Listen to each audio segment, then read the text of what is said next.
Saudara Kortas Tipikor Polri dan Polda Metro Jaya mendatangi Gedung Bundar Kejaksaan Agung Jakarta Selatan.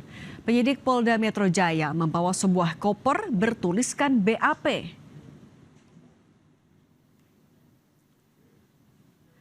Penyidik membawa koper bertuliskan BAP dan Mindik LP01 dan LP02.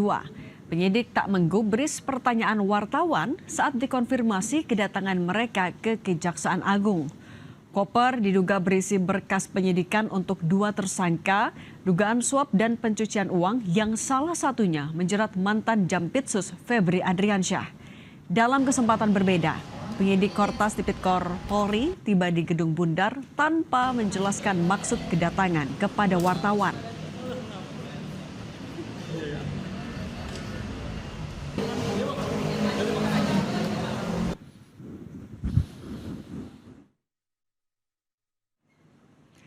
Polda Metro Jaya libatkan FBI dan Kedutaan Besar Amerika di Indonesia untuk memeriksa keaslian uang dolar Amerika yang disita penyidik dalam kasus dugaan korupsi ex-Jampitsus Febri Adriansyah.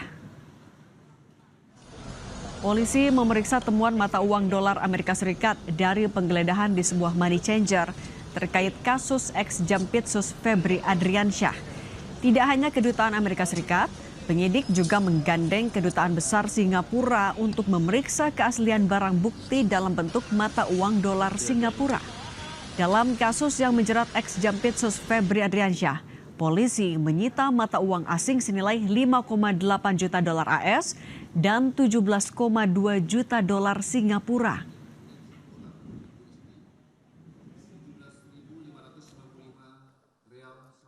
Ini ada uang USD, SGD, rupiah, termasuk emas batangan. Jadi nanti akan dilakukan uji terkait tentang Singapura dolar, US dolar dari FBI dan Kedutaan Amerika, termasuk dari Kedutaan Singapura dan Bank Indonesia. Kejaksaan Agung menegaskan mantan Jampitsus Febri Adriansyah sudah tidak mendapat pengamanan dari personel TNI. Kepala Pusat Penerangan Hukum Kejaksaan Agung Anang Supriyatna bilang, pengamanan dari TNI diberikan karena jabatan yang diemban. Setelah Febri mengundurkan diri sebagai Jampitsus, maka fasilitas pengamanan juga dihentikan.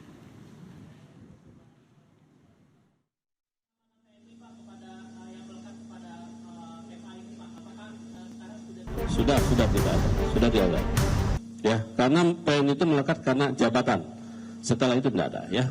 Baik, makasih.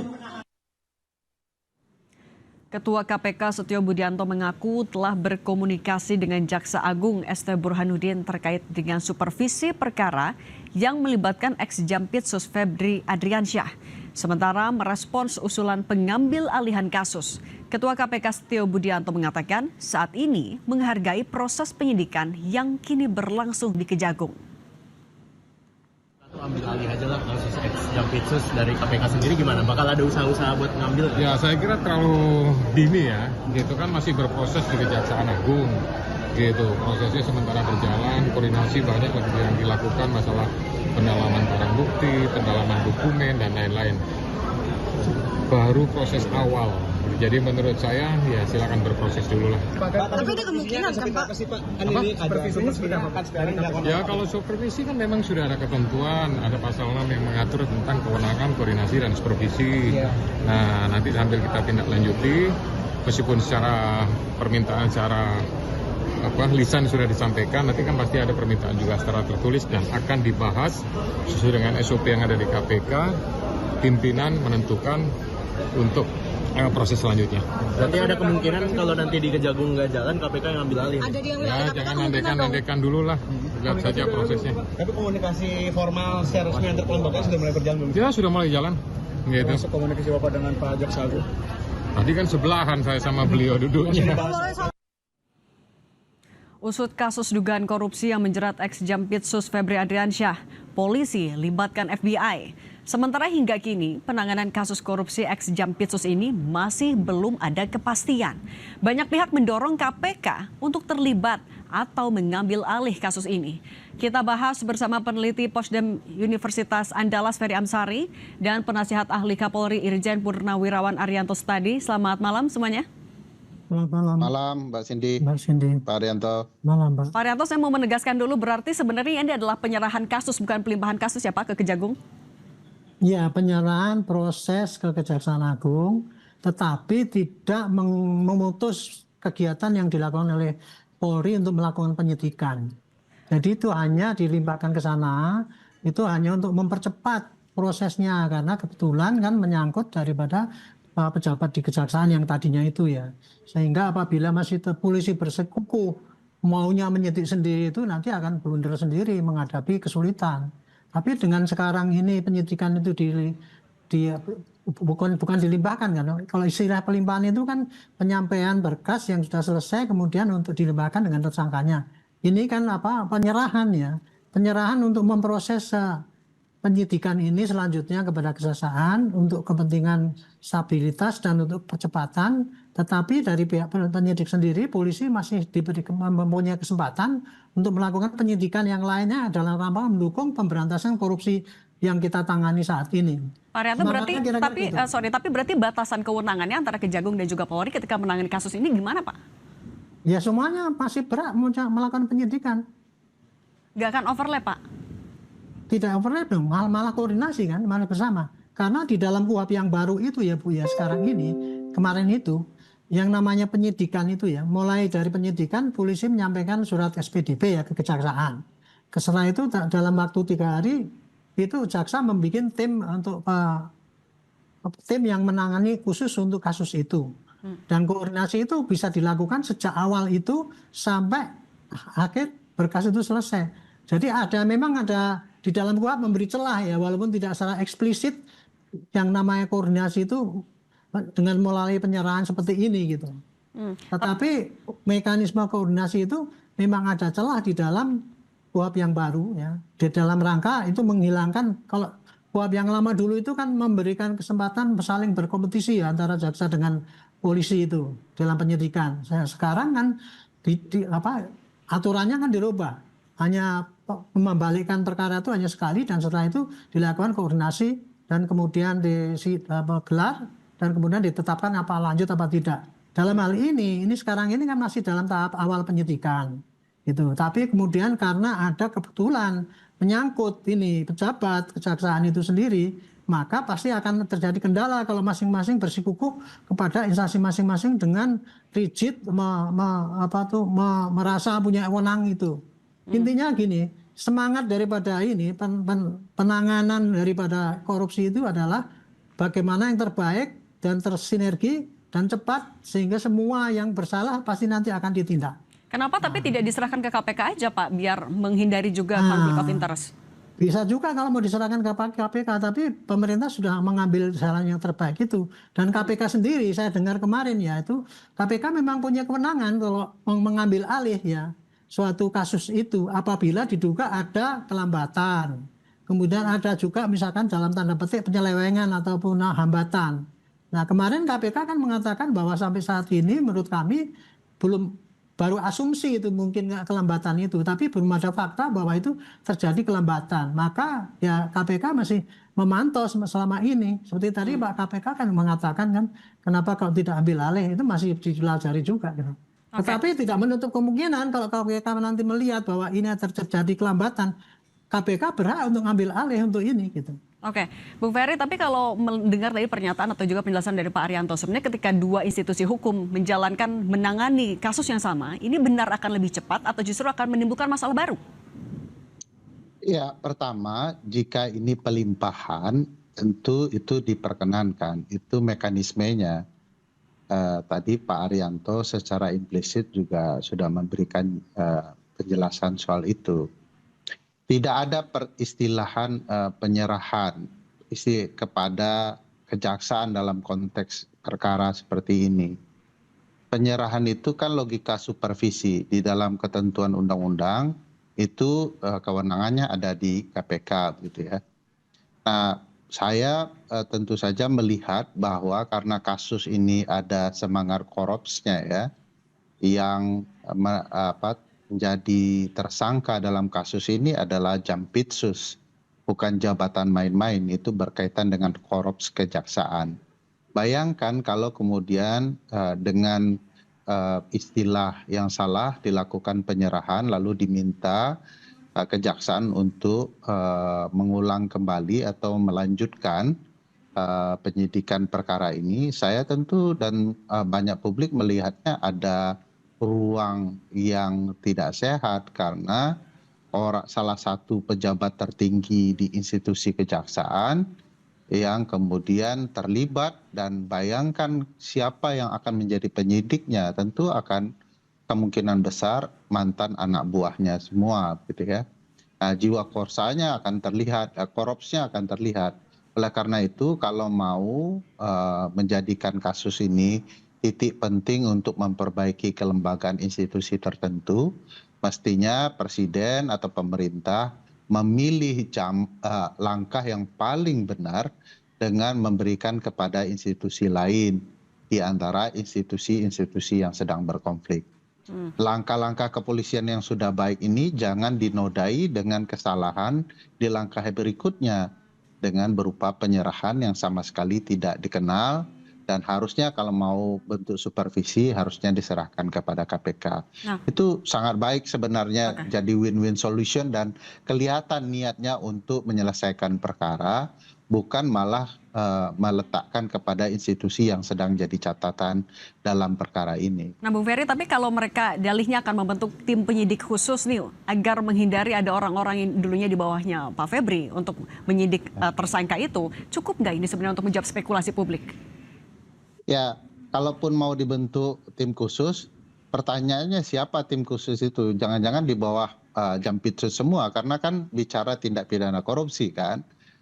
Kedua, kalau bicara kekhususan, Jampitsus itu sudah khusus tuh. KPK juga sudah khusus begitu ya. Kortas juga khusus. Jadi ini khusus apa lagi begitu ya. Bagi saya tidaklah layak kita di depan publik seterang ini kasusnya, kelihatan semua masalahnya, lalu kita mencoba mencari langkah-langkah yang malah membingungkan banyak orang. Saya mengistilahkan tidak mungkin jeruk makan jeruk kan, oleh karena itu mungkin perlu dipilih institusi lain. Jangan kita kehilangan semangat juga begitu polisi sudah benar, lalu kita mencoba mencari langkah-langkah membuat sesuatu yang salah. Selama ini kita menuntut agar polisi bertindak benar, memperbaiki banyak hal, malah kita melakukan hal yang salah. Kita butuh jaksa kita, tentu saja konsepnya dominis litis ya, karena pemimpin para penyidik. Bagaimanapun kasus ini tentu akan dituntut oleh jaksa kalau melalui mekanisme biasa. Suatu waktu akan dilimpahkan kepada kejaksaan. Tetapi biarkan polisi betul-betul bekerja maksimal, harusnya presiden memberikan support dukungannya kepada institusinya sendiri, bawahannya sendiri untuk memperbaiki bawahannya yang lain.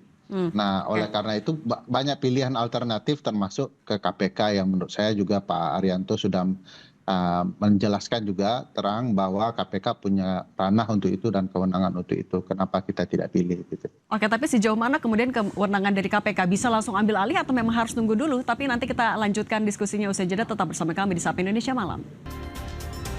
Kita lanjutkan lagi dialognya, Bung Ferry. Kalau dari KPK kan bilang ini masih tahap awal, kita tunggu dulu, kita percayakan dulu ke Kejaksaan dan juga Polri. Tapi sebenarnya apakah memang KPK kewenangannya harus menunggu dulu permintaan dari aparat yang sedang terkait atau berbekal undang-undang sudah bisa langsung mengambil alih? Ya, berdasarkan undang-undang KPK dan undang-undang KUHP yang baru, karena tugasnya supervisi, karena ada berbagai pertimbangan tentu KPK bisa mengambil alih. Nah, tapi kita kan tidak melihat sekedar normatif ya.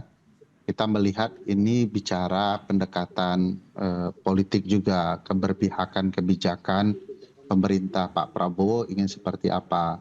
Kalau dilihat dalam berbagai sikap belakangan, terutama misalnya pernyataan Pak Prabowo agar masing-masing institusi melakukan introspeksi diri, ya menurut saya yakin Pak Arianto juga berpandangan itu istilah yang agak janggal, bicara introspeksi. Bukan, harusnya presiden kan menyampaikan bahwa siapapun yang melakukan pelanggaran hukum harus ditindak tegas dan mendukung institusi yang melakukan proses penegakan hukum itu dan memastikan institusi sesuai jalannya. Dari sana saja sebenarnya kita sudah bisa mendapat gambaran bahwa kebijakan ini tidak akan berlangsung tegas dalam konteks kasus ini. Kalau tegas, saya pikir ada dua pilihan: menyerahkan agar kepolisian menuntaskan perkara ini, setelah tuntas baru dilimpahkan kepada kejaksaan, atau kemudian memerintahkan, karena KPK sekarang adalah rumpun kekuasaan eksekutif, begitu bunyi undang-undang dan putusan MK, maka tentu saja ketika presiden bilang serahkan kepada KPK, maka semuanya akan menjalankan itu. Kenapa pilihannya kepada institusi yang menjadi bagian dari problematika kasus ini diserahkannya? Bahwa ini Jampitsus, ini wilayah kejaksaan, kenapa diserahkan kepada kejaksaan? Kenapa tidak membangun sakwa sangka publik ke arah yang lebih baik, agar memastikan orang tidak mencurigai proses penegakan hukum demi jiwa korupsi itu, tapi memastikan bahwa semua nyaman dengan pilihan kebijakan pemerintah, semua yakin bahwa kebijakan ini tujuannya untuk melakukan pembenahan institusi secara baik, bukan karena kepentingan atau konflik institusional. Tentu itu akan jadi sambutan oleh publik, dan tentu institusi yang melakukan bersih-bersih juga merasa dihargai. Bagi saya ini ada kesan ya, orang sudah bergerak baik jadi salah begitu ya, hanya karena pendekatan politis, bukan pendekatan penegakan hukum. Bagi saya agak janggal saja. Oke, menjawab juga bahwa ada tantangan ataupun juga janji yang harus dipenuhi bahwa kasus ini harus berjalan secara transparan, Pak Arianto. Saat ini kan berarti Polri masih terus mengawal. Salah satunya juga jadi pertanyaan, mengapa sampai harus melibatkan FBI juga untuk mengecek barang bukti? Ini adalah hal yang lazim dilakukan. Itu justru itu menunjukkan Bu ya, dengan polisi masih menghubungi FBI, itu berarti kan polisi memang tidak dilarang untuk melakukan penyidikan. Seperti tadi saya katakan ya, sampai sekarang ini posisinya, walaupun berkas itu diserahkan kepada sana dengan barang buktinya, itu bukan berarti bahwa penyidik tidak boleh melanjutkan penyidikan yang dia lakukan. Kalau dalam pandangan saya, penyidik boleh saja mencari-cari tempat lain yang kira-kira masih ada timbunan itu bangsa barang-barang haram gitu, polisi masih boleh, tidak dihalangi gitu.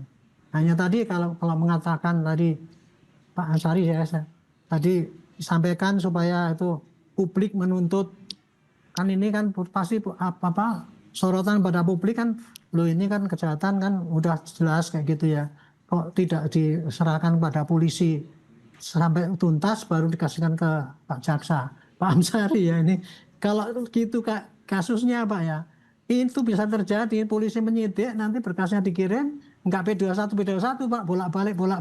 Bahkan kemarin itu waktu menyita itu bisa di peradilan karena kita dituduh bahwa belum ada tersangkanya, kalau udah ngeledah, sudah nyita, belum aja. Itu bisa itu kalau tidak ditempuh jalan kompromi atau koordinasi yang sekarang dipakai ini gitu. Jadi saya pikir ya ini hanya semangatnya daripada pimpinan negara ini adalah kita mendahulukan semangat memberantas korupsi, tapi dengan bersinergi. Nah ini menjadi, kalau tadi dikatakan masing-masing supaya menggerakkan introspeksi ini, masing-masing institusi sekarang ditantang oleh presiden ini. Berani nggak memberantas lingkungannya sendiri yang memang salah, itu harus ditindak gitu. Jadi saya kira dalam hal ini adalah publik menyangka begitu ya pasti otomatis gitu. Nah sekarang ini menjadi tantangan daripada masing-masing lembaga ini, baik Polri maupun dari Kejaksaan, untuk menunjukkan integritasnya di dalam menangkap ini. Tujuannya kan untuk memberantas korupsi, bukan untuk menangkap untuk mempermalukan institusi yang lain gitu. Oke. Makanya itu ini menjadi tantangan daripada Kejaksaan ini untuk menunjukkan aku bisa bahwa merespon. Ya? Oke, silakan Bang Ferry. Tadi diksi yang digunakan Pak Arianto adalah diksi kompromistik ya, karena takutnya jaksa malah mengembalikan berkas perkara ya, tidak kunjung P21. Nah biasa kalau bahasa yang digunakan begitu itu bukan bahasa penegakan hukum, walaupun harus kita akui ada nuansa politis di dalamnya. Jadi saya sadar itu realitasnya. Tapi kalau ingin memperbaiki institusi, diksi yang digunakan menurut saya tidak baik juga kalau kemudian bicara diplomatis, politis ya, kompromis ya, karena ada kemungkinan kejaksaan akan mengembalikan berkas. Di titik itulah peran presiden sebagai pemimpin institusi ini. Kalau ternyata ada yang main-main, ada yang mengembalikan berkas dan segala macamnya, ya harus dipermasalahkan. Di sana pula masuknya KPK kalau mencoba menghalang-halangi dengan mengembalikan berkas. Kita melihat banyak permasalahan di kasus ini ya. Permasalahan ketatanegaranya sampai hari ini belum terjawab juga. Misalnya apa tugasnya TNI tadi Pak Anang ya, Kapus Penkum mengatakan bahwa ini adalah bagian dari tugas yang melekat di diri Jampitsus. Nah, tugas keamanan itu bukan tugasnya militer. Jadi kita bisa ketahui bahwa ada problematika luar biasa dalam proses penegakan hukum kita sampai merusak ketatanegaraan kita. Walaupun saya sadar poin Pak Arianto sangat loud and clear ya, bahwa tidak semudah itu melihat situasinya, bahwa ini harus dijunjung juga ruang dialektika kompromistis di dalam menangani perkara. Jadi akhirnya hukum bicara lebih banyak kepentingan politisnya. Militer sampai hari ini tidak ada ketegasan Pak Presiden untuk mempertanyakan keterlibatan mereka. Itu melanggar konstitusi, melanggar undang-undang TNI. Bagi saya tidak sehat bagi penegakan hukum kita. TNI kita tidak boleh dijebak ke ruang tidak bertuan dalam penegakan hukum yang semrawut seperti ini. Kalau memang polisi kita masih punya masalah dengan segala segudang persoalannya, itu bukan berarti tidak didukung kalau sudah berjalan benar. Nah, dengan membuat polisi seperti ini, nanti polisi malas juga. Kalau korupsinya berkaitan dengan kejaksaan, ngapain kita selidiki? Nanti toh akan begini juga. Padahal ini pertanyaan besar Mbak Sidi. Misalnya pertanyaan di kepala saya, apakah selama ini kasus-kasus pemberantasan korupsi yang ditangani oleh kejaksaan yang masuk Jampitsus bukan bagian dari kesembrautan penegakan hukum ini? Apakah benar kasus itu murni pemberantasan korupsi?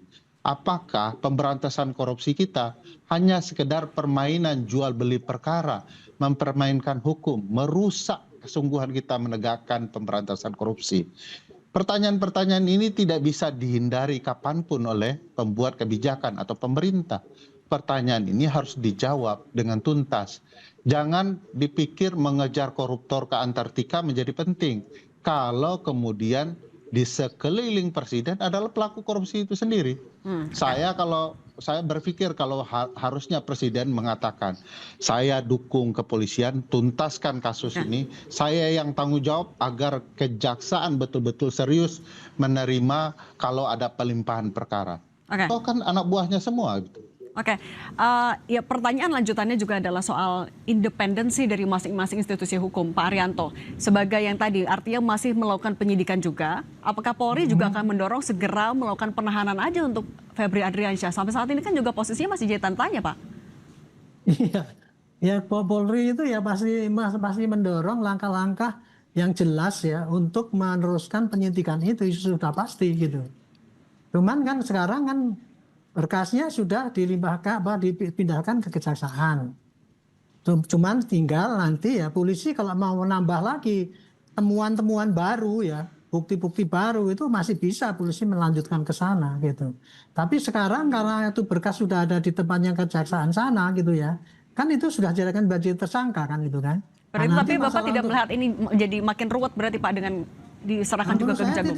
Menurut saya tidak ruwet karena justru ini mempercepat. Karena begini ya, saya mengatakan itu bisa mempercepat kan ini polisi berangkatnya menindak ini kan ada 3 korupsi besar itu, yang sebagian sudah ditangani oleh Kejaksaan Jiwasraya, ini semua ditangani oleh Pak Feby itu kan. Dan itu institusi kejaksaan supaya data-data awal yang banyak sekali itu Bu, apa yang terlibat di dalam korupsi itu.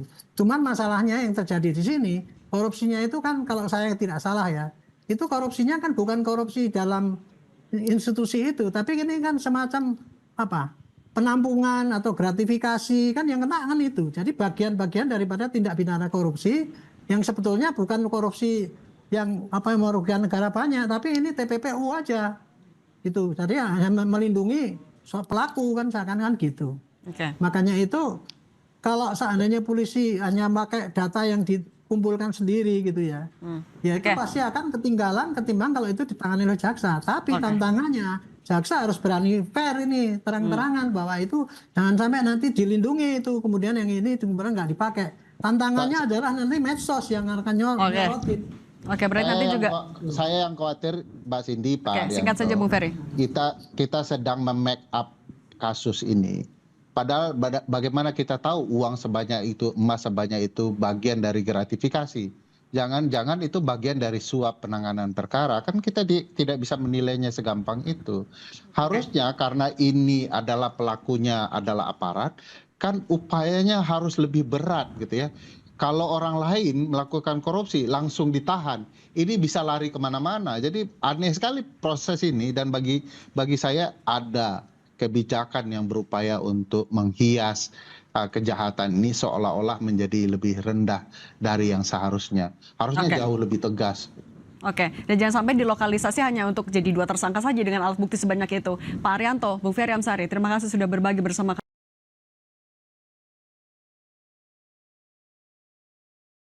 kami di Sapa Indonesia Malam. Sehat selalu semuanya.